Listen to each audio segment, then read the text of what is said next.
Bon dimanche tout le monde, j'espère que vous allez bien. Alors, j'étais supposée faire un live, mais problème technique, problème de connexion. Je suis expulsée de YouTube à chaque fois que j'essaye de parler. Donc, je vais vous faire une petite vidéo récap, dans le fond, pour vous parler de la semaine 1 de mon challenge 0 à 100 000 $ avec Aime ta marque. Donc, pour celles qui ne me suivent pas sur Instagram, un petit récap sur c'est quoi mon challenge. C'est parce que j'étais en train de discuter avec une de mes bonnes amies sur notamment les types de produits que je voulais faire avec Aime ta marque, là où je voulais aller, les difficultés avec la monétisation, mon alignement, grosso modo. Et puis, elle m'a dit à un moment donné, OK, ben là, sérieusement, il faut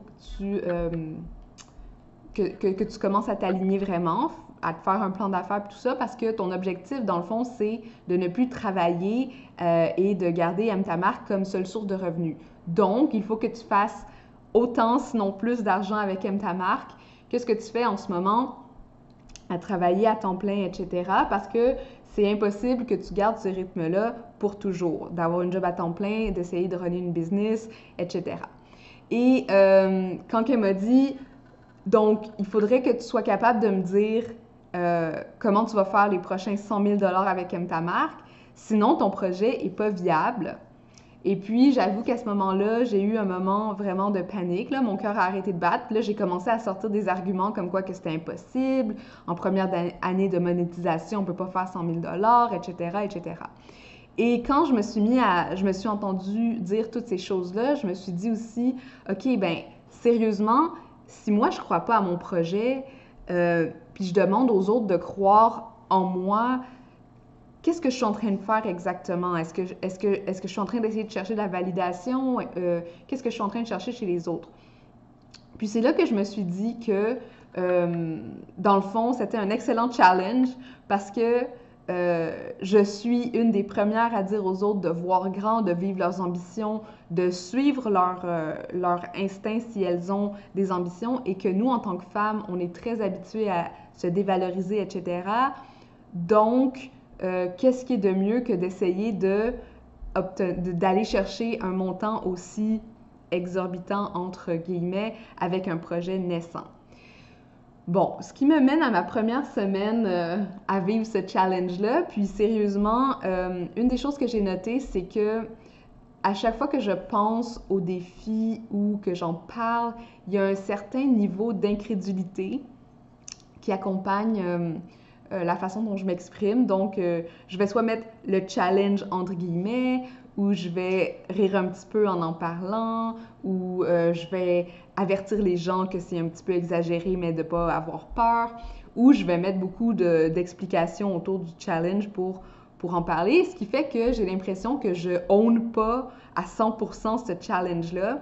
Et je trouve ça intéressant parce que ça veut dire que j'ai du travail à faire intérieurement aussi pour visualiser le succès, pour visualiser comment je vais me rendre là, puis pour vraiment croire que j'ai les capacités de m'y rendre.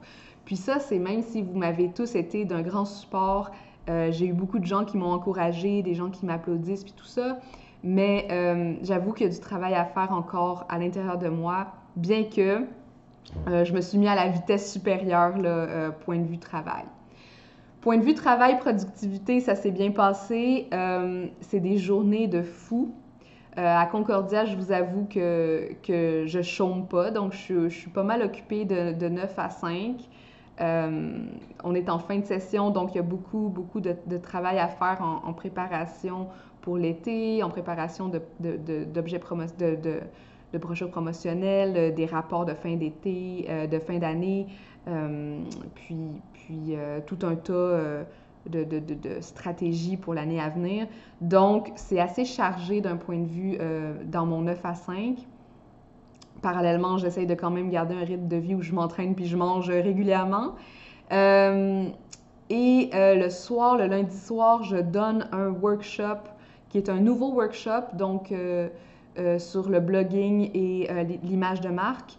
Donc, c'est difficile parce que c'est du contenu que je n'ai pas créé et que je crée semaine en semaine par rapport à l'évolution du groupe. Donc, j'ai de l'extra travail de ce côté-là. On a lancé aussi un autre produit qui est LinkedIn comme une pro, donc un photoshoot avec une formation. Ça a lieu le 19 mai. Là, je suis contente avec ça. On a déjà des ventes de billets. Mais ça demande quand même de la préparation, puis il y avait beaucoup de back-end là-dessus. Et pour terminer, ben, je suis en train de vraiment travailler sur mes séquences de vente parce que j'ai des formations qui sont déjà en vente sur mon site, mais c'est tout optimiser les freebies, m'assurer qu'il y a une séquence qui est suivie par les gens qui sont intéressés, puis que je suis capable de les targeter d'une façon efficace. Puis ça, c'est sans compter le day-to-day du blog, genre réviser des articles, poster des choses sur le groupe, participer, répondre à des courriels, etc., etc. Donc, je vous avoue que c'est pas mal rock'n'roll ces semaines-ci. Ben, en fait, cette semaine, ça a été assez intense. Parallèlement, j'ai acheté une petite formation de 50$ sur les pubs Facebook, vraiment comprendre le pixel Facebook. Et j'ai acheté une caméra aussi d'environ 75$. Donc, j'ai fait des dépenses d'environ 150$ en équipement et formation qui vont aller vers ta marque. Donc, ça, c'est dans les dépenses que j'ai faites cette semaine. Parallèlement, dans les gains, j'ai reçu... Puis là, je vais vous parler de mes gains parce que je pense que c'est important qu'on voit la progression. Une des choses que je veux faire, c'est vraiment parler d'argent avec vous. Donc, j'ai fait des gains de 350$ cette semaine pour un article commandité et pour le workshop que je donne le lundi, j'ai eu un paiement d'avance de 160$ sur le montant qu'on me donne au total. Donc, j'ai enregistré un podcast également. J'ai eu une invitation sur un autre podcast. J'ai fait quelques frais. J'ai fait environ 100$. Non, c'est pas vrai. 50$ d'affiliation cette semaine. Donc, ça fait que mes revenus sont autour de 560. Là, on s'énerve pas parce que techniquement, si je voulais suivre un plan semaine par semaine, il faudrait que je fasse autour de 2000$ par semaine pour atteindre mon objectif. Donc, on va voir à quel point je vais pouvoir rattraper le retard. Moi, je suis quand même contente avec le 500 pour ce qui s'en vient, mais si on voit petit, on va rester petit, donc think big. C'est vraiment ça mon objectif. Là, j'avais juste une petite note ici que je m'étais laissée par rapport au contenu que je voulais partager avec vous. Oui, l'autre chose à faire, c'est que j'ai rencontré plusieurs personnes. Ça, c'est des choses qui arrivent avec mon blog. Les gens viennent me voir avec leurs projets ou ils me proposent des choses. Donc, chose que je dois vraiment commencer à réfléchir par rapport au projet 0 à 100 000, c'est que je vais peut-être devoir refuser des opportunités ou des activités dans lesquelles je ne serai pas rémunérée. Parce qu'étant donné que mon objectif est vraiment un objectif de monétisation, il va peut-être falloir que je fasse moins de choses gratuites. Parce que je pense que mon plat de gratuité est quand même assez plein. Mon plat de visibilité, c'est sûr, c'est toujours bon de faire parler de soi, mais ça dépend.